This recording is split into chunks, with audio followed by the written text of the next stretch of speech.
What's up, guys? This is PB Balaraman. Man, I be reading this thing, and it tells me I gotta find a significant relationship. Oh my god. Just kidding. That's very easy. Because I think that, my man, Junior, Arnold, Arnie, whatever you want to call him, a significant relationship, I believe, was with Gordy. So you guys are probably wondering, why did I choose Gordy? I mean, Gordy, he's like a nerd. He's Einstein on crack. Why did I choose him? And I'll tell you why I chose him. I chose him because he really helped Junior make his transition into Reardon. I mean, Gordy stood up for Junior when Mr. Dodge was like, shut up, man. Shut up, you stupid redskin. You're wrong.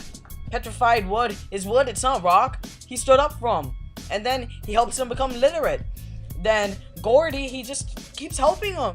Also, Gordy and Junior, they created a tribe because they were, I mean, they weren't different, but then they were like the same, but in a different way. Like, they were both outcasts, but one due to his intelligence and the other due to his race.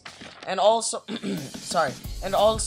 how did he affect Junior? Well, Gordy really just helped Junior make a transition. He said, I accept you even though you're a different race than me, and just because you're an Indian does not mean I hate you, because that's not right. And Gordy made a good job about that, because he told him, I believe in you. You can do whatever you want.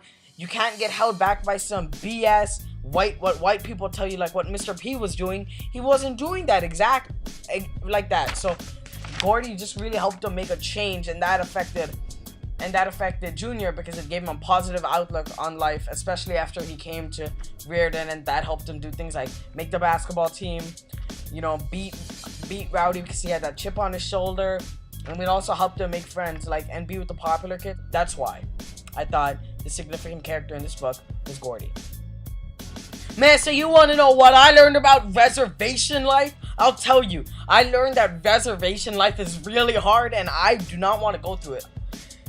The first thing, they're all alcoholics. I know, I'm helping the stereotype, but still, it's true. Like, he said it himself, only 5 people on the reservation don't drink, and one of them is his deceased grandma, so only 4 people on the reservation don't drink.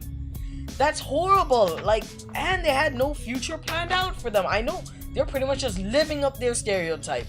And also, reservation life also, it seems to be pretty cool because they're all tight-knit, they know each other, they're friends with each other, as opposed to Reardon where the white guys are like, I don't want to talk about them. Nah, I ain't gonna do that. But this one, they're all tied together, and they're just all enjoying their lives living as Indian. And you really want to know what I think about Ted? Because I do not like him. I mean, he's a billionaire and all, but he treats these Indians like garbage because someone's just collecting their stuff, so they must just feel like pieces at a museum. And this can connect back to Catcher in the Rye when he's at the museum and he talks about those Eskimos or whatever, just frozen in time forever, and they must feel just like they're trapped and they're just treated like an exhibit because everyone's just looking at them collecting their stuff, and they really don't care about them, just being a racist because he's collecting stuff, and then he's making some BS accusation that this dress, just because it's Indian, belongs to Junior's grandmother, when everybody on the res was able to conclude that it's probably a Sioux Indian, so somewhere in Iowa or something. But the fact that he's just making stereotypical accusations that a dress like this belongs to a certain tribe, that was just racist, man. Racist! I'll tell you, because when I read it, I was like, damn! What's wrong with this author? What's he doing? He's killing everybody off the book! So, the part that I thought was oh my god, I can't stand it, was when, the grandma dies. That part was really messed up because she had never done anything bad and she was only good, and then suddenly this guy just comes up and kills her. Here, let me show you an example. No, but it was more like this. Oh my god! And then that leads to old grandma here walking, and then this guy's like, oh my god, he killed grandma. My example, I'm showing it to you right now, and that was the most touching part of the book, because Grandma didn't deserve to get killed by a drunk, even though that's the way of life. She didn't drink, and that's why I thought that was the most touching part.